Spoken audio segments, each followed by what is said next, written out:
Oh my God, if I die, I'm a legend. When they lay me down to rest, I know I was always repping. Oh my God, my whole life. Se apontarmos para as nossas próprias mãos com um microscópio eletrônico, veremos células, depois moléculas, átomos, depois o núcleo do átomo, os prótons, os quarks, depois as cordas e, por fim, o vácuo quântico.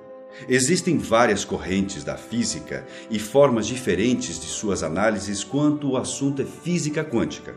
Mas existe um consenso: tudo é feito de átomo. A sua mão, a cadeira que você está sentado bem aí, o pelo do seu gato, a pétala de uma flor. Absolutamente tudo ao nosso redor é feito de átomos. Se você quer saber um pouco sobre o universo do átomo, assista ao vídeo anterior dessa série.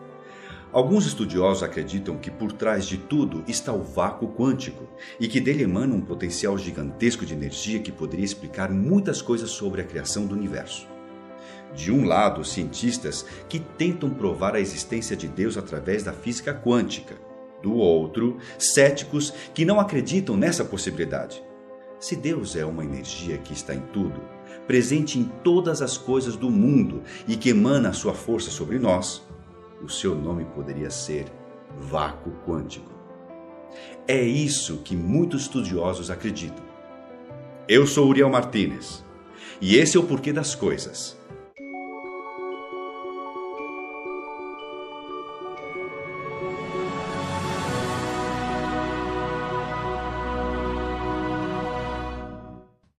O vácuo quântico pode ser descrito como um mar de energia infinita de onde tudo nasce. Esse oceano está por trás de todos os átomos que constroem o mundo, como se fosse o primeiro tijolo de uma construção. É através da energia desse vácuo que a matéria passa a existir. Mas se somos realmente energia, será possível o nosso pensamento criar a nossa realidade? Um experimento que abalou o mundo científico nos deixou esse questionamento. Os cientistas colocaram em prática essa experiência pela primeira vez há mais de 200 anos. Eu vou te explicar bem melhor. Dá só uma olhada. No mundo que vivenciamos, se jogarmos bolas de gude em uma parede com duas fendas, elas se comportarão como o esperado. Passarão pelas fendas de forma aleatória e marcarão lá do outro lado duas colunas de impacto. E se colocarmos essa parede com duas fendas dentro de uma piscina, o impacto na água causará ondas que passarão pelas fendas e do outro lado criarão infinitos pontos de impacto.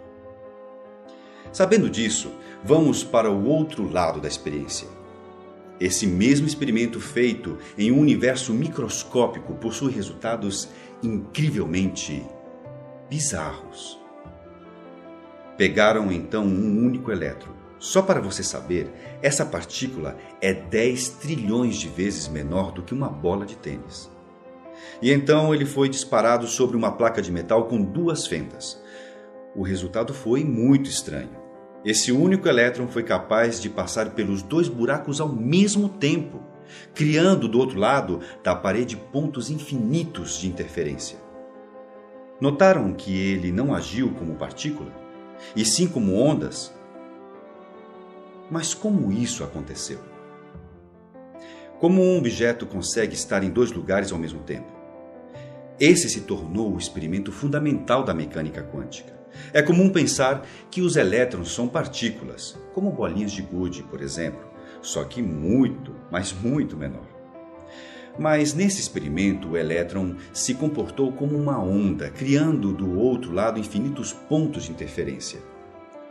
E não somente dois pontos de impacto como era o esperado.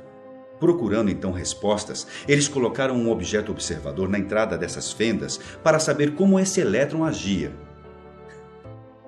Eis uma grande surpresa.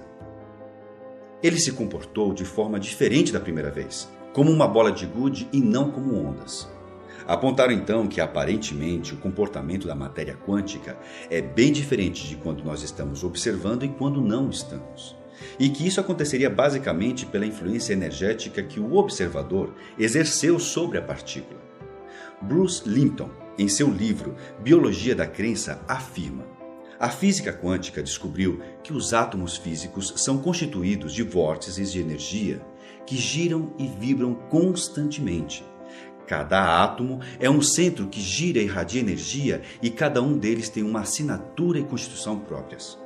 Por isso, emitem coletivamente padrões de energia que podem ser identificados.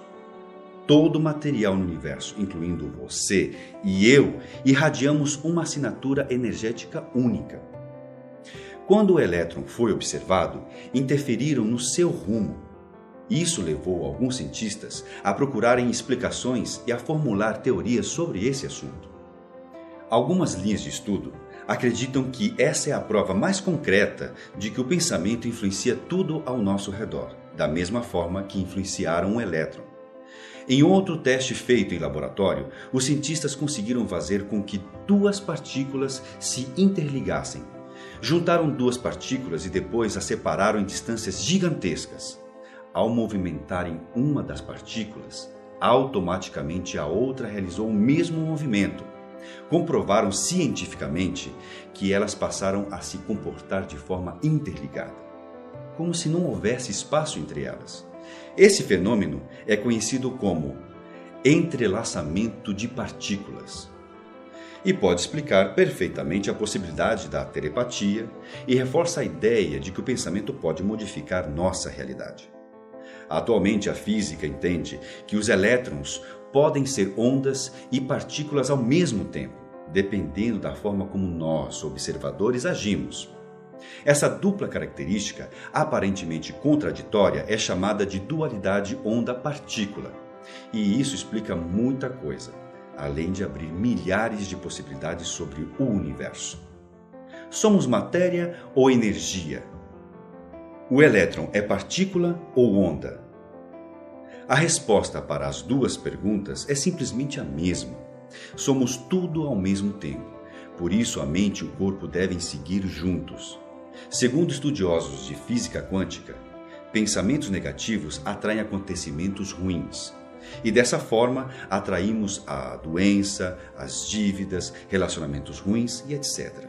Assim como observar o elétron fez com que ele mude o comportamento, agir na vida com um pensamento ruim te trará uma realidade desagradável. Se o nosso pensamento atrai a nossa realidade, então somos responsáveis pelas energias que atraímos para nós. Por exemplo, quando pensamos muito e temos medo de ser assaltados, saímos de casa com esse pensamento, logo a energia que você emana pode estar em sintonia com aquela pessoa que já sai de casa pensando em assaltar. Mas se tudo que eu penso pode acontecer, daí você me pergunta: então por que eu nunca acerto a bolada da Mega Sena? O motivo é que você não acredita de verdade que pode ficar milionário de um dia para o outro. Somos mais condicionados a acreditar que seremos assaltados ao invés de ganhar uma bolada na Mega Sena. E você, o que tem pensado nos últimos dias? Está pensando em adquirir mais conhecimento? Então inscreva-se no nosso canal. Esse foi o Porquê das Coisas. Até a próxima dimensão.